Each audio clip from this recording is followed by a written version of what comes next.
Moi, mon père a peur que je finisse en enfer. Par des concours de circonstances, je me suis retrouvé avec la Bible dans la main. Et moi, à l'époque, tout mon logiciel est musulman. Je sais pas, je suis tombé en amour pour les évangiles, pour Jésus. C'est pas eux le problème, c'est moi. Yo tout le monde, aujourd'hui je squatte le crayon. Ce n'est pas un visage que vous avez l'habitude de voir parce qu'on lance un nouveau format.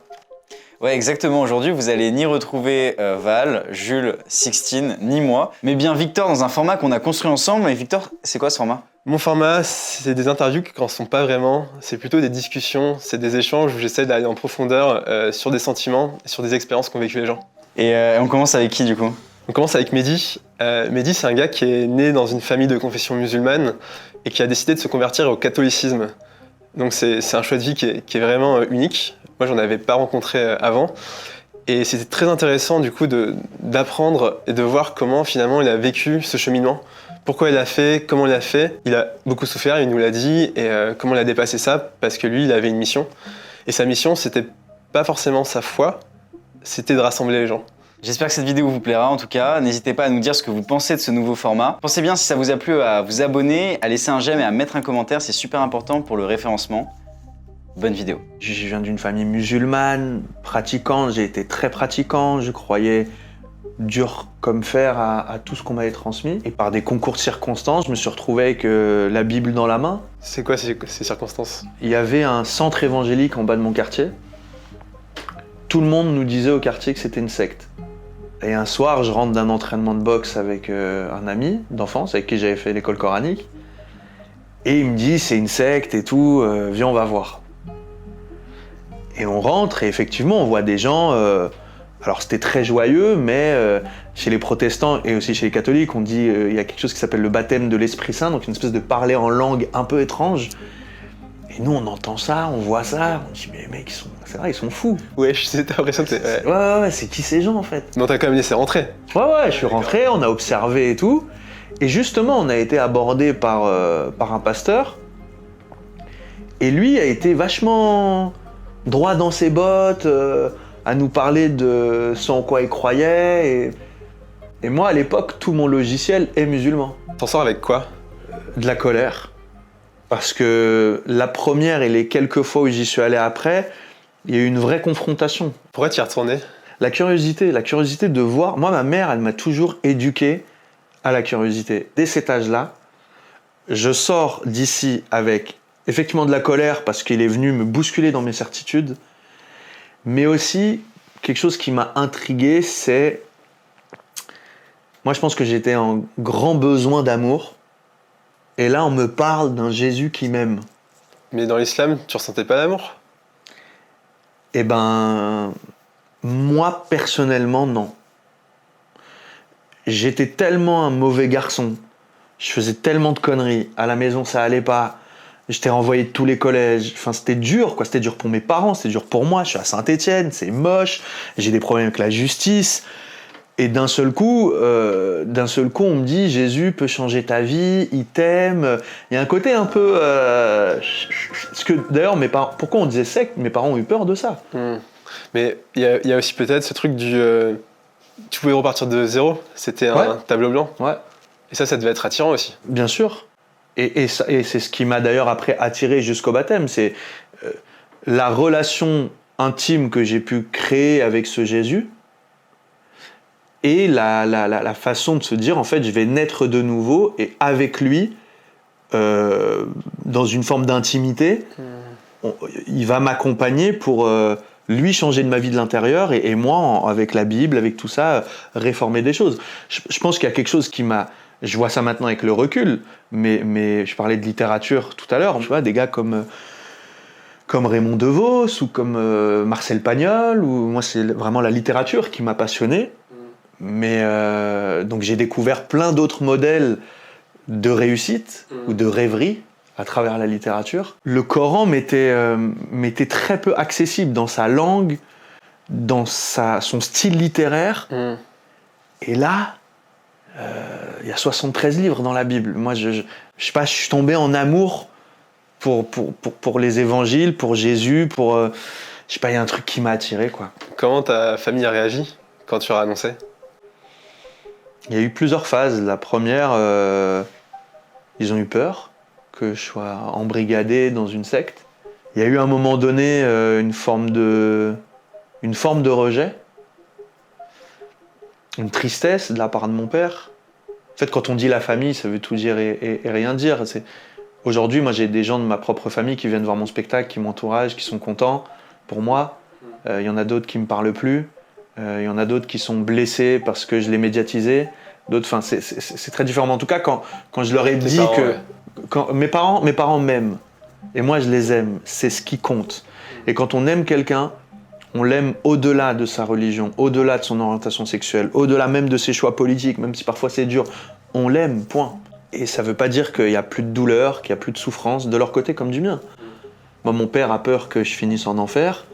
Moi, j'ai une douleur terrible de me dire que peut-être, à cause de ma religion, à cause de plein de paramètres, je ne pourrais pas aller me recueillir sur sa tombe. Pourquoi ça a été important justement pour toi d'en parler, de médiatiser? J'ai pas voulu le médiatiser. Mais ça a été important d'en parler parce que déjà l'acteur que je suis, quand je finis mes études en Suisse, je fais une école supérieure d'art dramatique en Suisse, je monte à Paris, je signe avec un agent, je fais un peu de cinéma, mais je me rends compte que j'ai que des rôles stéréotypés. Et un jour, je fais une grosse pièce de théâtre qui nous emmène en tournée pendant 2 ans, partout en Europe, où on devait parler de l'identité européenne. On m'avait dit que j'allais pouvoir parler de tous ces sujets d'identité multiple et tout ça. Et au final, je me suis retrouvé à parler de Algériens dans la Seine et la banlieue. Et je me suis dit, en fait, j'ai une histoire. Au départ, c'était même pas la religion, c'est un parcours de vie. J'ai arrêté l'école à 14 ans, j'ai dormi dans la rue, j'ai fait des escroqueries de banque, j'ai trouvé ma voie par le cinéma et par le théâtre. Grâce à Dieu, j'ai été nommé au Molière et révélation au César. J'avais pas ultra envie d'avoir une fatwa sur le dos et qu'avec un titre comme Coming Out ait peut-être plus de chances d'avoir des subventions d'État, j'ai dû faire un choix. Encore une fois, je sauve pas des vies, mais ça va, j'ai une histoire à raconter. Et je me suis dit, bah ok, en fait, va sur scène et raconte ce que tu veux. Mais pour en revenir du coup à ma question sur pourquoi ça a été médiatisé, en fait, ce qui m'intéresse, c'est, tu vois, t'es passé de ta conviction, qui déjà était un travail monstre d'acceptation de soi, puis après ta famille et tes amis, et là, t'as une couche supérieure qui est la couche des autres. Et comment tu l'as vécu? Comment ça s'est passé au début? La façon dont ça a été médiatisé et la façon dont parfois ça a été récupéré m'a fait beaucoup de mal, a fait beaucoup de mal à ma famille, etc. Même si en parallèle, ce spectacle a fait énormément de bien. Après, pour revenir à la question sur comment je l'ai vécu, t'es sur une ligne de crête constante. Parce que ça parle de ta vie. Moi, le spectacle, je l'ai créé en 2019, on est en 2023, je suis plus le même homme. Mais d'un seul coup, faut faire attention à ne pas être le porte-étendard d'une certaine frange identitaire française. Faut faire attention de ne pas justement tomber de l'autre côté où tu serais là pour renier l'islam, pour dire des choses mal sur l'islam, etc. On en parlait un peu tout à l'heure en off, mais certains articles de presse qui nous ont fait énormément de mal, même des titres. C'est cool. Quel genre de titre? Des bancs de la cité au banc de l'église. Je viens ni d'un banc de cité et je raconte des choses beaucoup plus larges que juste... je trouvais très réducteur en fait. Tu te souviens de la fois où c'était le plus dur? Est-ce qu'il y a une journée, est-ce qu'il y a un moment qui t'a marqué? Très récemment, quand mes parents sont revenus d'Algérie après un voyage où ils n'étaient pas retournés depuis le Covid, et donc entre-temps il y a eu spectacle, médiatisation, et donc une grande partie de mes proches en Algérie ont vu. Un des moments les plus durs, c'est justement quand ils sont revenus et qu'ils m'ont dit que ils n'ont pas été bannis du village, mais très peu de gens sont allés les voir. Ça m'a profondément attristé pour eux, parce que c'est pas eux le problème, c'est moi. Et que eux soient victimes de ça, ça m'a vraiment attristé. L'artiste que je suis ne regrette pas le geste artistique d'avoir voulu créer une pièce qui rassemble, qui questionne, qui interroge, etc. L'homme, le fils, ouais, parfois s'en veut de d'avoir fait autant de mal à mes parents. Ouais, ce truc de se dire peut-être, est-ce que c'est un choix égoïste? Tu vois, moi j'en ai besoin pour être heureux et m'épanouir. En fait, j'ai créé de la souffrance. Et justement, dans ce truc où, tu vois, comme tu disais, c'est trop intéressant, t'étais plus musulman et en même temps catho, il y en a qui n'aimaient pas et tout. Est-ce que tu te sentais seul? Et est-ce que tu te sens seul? Ouais, je me sens seul, ouais. C'est Orelsan qui dit seul avec du monde autour. Je crois qu'on est tous seuls, en fait. Mais est-ce que, justement, trouver une communauté, c'est une manière de fin de la solitude? Ce sont des communautés qui sont utopistes, aujourd'hui virtuelles. Je suis avec des gens qui pensent comme moi sur mes réseaux sociaux. En plus, les algorithmes vont faire que je vais me retrouver avec que des gens qui pensent comme moi. Puis si quelqu'un pense un peu différent, je le tège. Moi, je pense qu'on est profondément seul, mais appelé à aller à la rencontre des autres. Et oui, je me sens vraiment, vraiment seul. Je me sens en pèlerinage sur Terre. Et je me dis, la seule chose qui compte, c'est de trouver la paix pour soi et de rencontrer les autres, en tout cas ceux qui sont d'accord pour qu'on se rencontre. Toi, ta croyance, d'autres gens ont d'autres religions, d'autres croyances, comment on fait vivre tout ça ensemble? Déjà en reconnaissant que la religion, en tout cas que les croyantes et croyants, dans leur grande majorité, font du bien. Pour moi, la laïcité, c'est pas la négation de la religion. Parfois, on a l'impression que faut pas parler de religion. Ah non, faut pas. Non, c'est la possibilité à ce que chacun puisse vivre librement sa foi, tant qu'elle n'empiète pas sur la sphère publique. Mais vivre sa foi.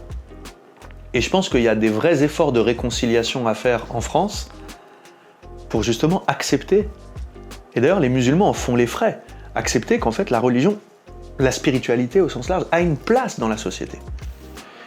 Quand je vois le nombre d'assauts musulmanes qui font du bien, qui font des maraudes, quand je regarde le nombre d'associations chrétiennes, on parle de charité chrétienne, qui font du bien dans la société, je pense qu'on doit arrêter de regarder la spiritualité, la religion en France comme étant juste vecteur de polémique, de politique, La vie, c'est pas les plateaux télé. Hein.